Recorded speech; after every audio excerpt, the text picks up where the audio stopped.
Excited ka na bang umuwi ng Pilipinas? Pero wait lang, updated ka na ba sa requirements ngayong 2026? Kasi baka mamaya imbes na reunion with family, stress sa airport ang ma-experience mo. Mga ka-record, uwi ka na ba ng Pilipinas after months or years na nasa abroad?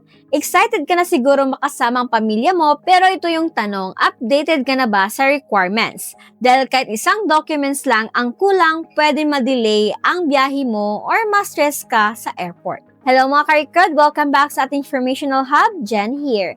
Sa video na ito, pag-usapan natin ang updated requirements pauwi ng Pilipinas para sa mga OFWs ngayong 2026. Kasama ang step-by-step process at important reminders para maging smooth ang iyong pag-uwi. But before that, disclaimer lang po mga ka-record, ang Record PH ay hindi po affiliated sa kahit anong agency or organization. Ang lahat ng impormasyong ibinabahagi ay para sa mga educational purposes lamang at na-verify namin ng abot ng aming kaalaman. Hinihikayat namin ng mga viewers na mag-research din sa sarili nila at i-verify ang mga detalye bago po gumawa ng anumang desisyon. Pre-departure requirements bago umuwi.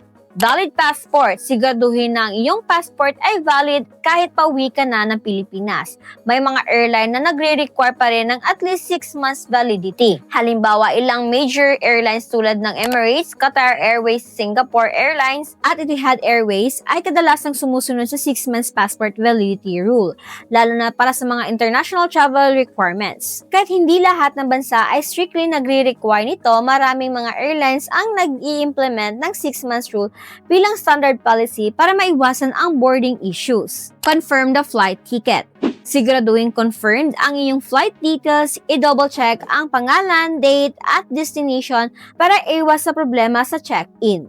E-travel registration, mandatory po ito. Isa sa pinaka-importanting requirement ngayon ay ang e-travel system ng Pilipinas. For step-by-step, mag-register within 72 hours before arrival, fill out the personal at travel details, i-submit at i-save ang QR code. Ang QR code na ito ang ipapakita mo sa airport upon arrival. Sa airport departure site abroad, bago ka sumakay ng eroplano, may ilang process kang dadaanan. Check-in counter, i-present ang passport at ticket. Dito rin, i-check iyong baggage. Exit immigration, country of origin. Dadaan ka sa immigration na bansang pinanggalingan mo. Siguraduhin na valid ang iyong stay or visa para iwas problema. Pagdating sa Pilipinas, for the arrival process naman ito, immigration check. I-present po yung passport at e-travel QR code. Usually, mabilis ito kung kompleto ang documents mo. Baggage claim, kunin ang iyong luggage at siguraduhin tama ang baggage mo. Custom declaration, kung may dala kang items na lampas sa allowed limit, kailangan mo itong ideklara. For example, excess cash,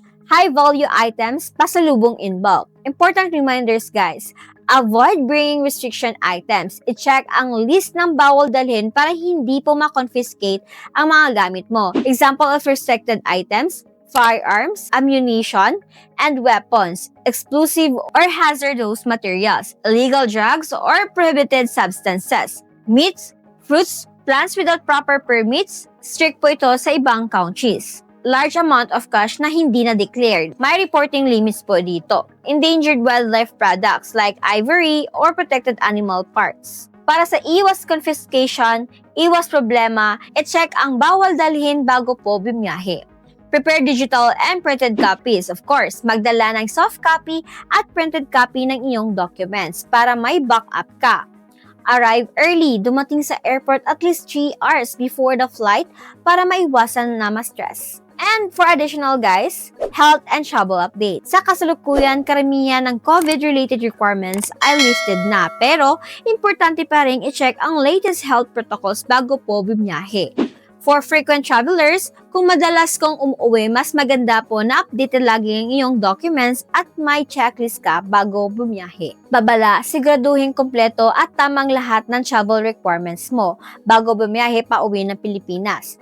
Ang hindi updated na documents tulad ng passport, e-travel registration, or flight details ay maaaring magdulot ng delay, additional screening, or hindi pagpapayag na makasakay sa eroplano.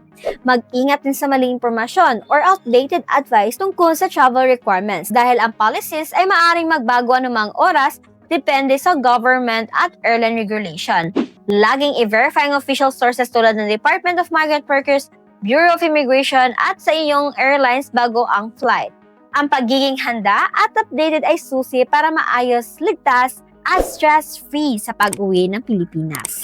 Mga karikot, tandaan ang pag-uwi sa Pilipinas ay magiging masaya kung ikaw ay handa. Hindi lang ito tungkol sa pagbiyahe, kundi sa pagiging responsable at prepared na OFW. Kaya siguraduhin mong kompleto ang iyong requirements para iwas stress at hassle.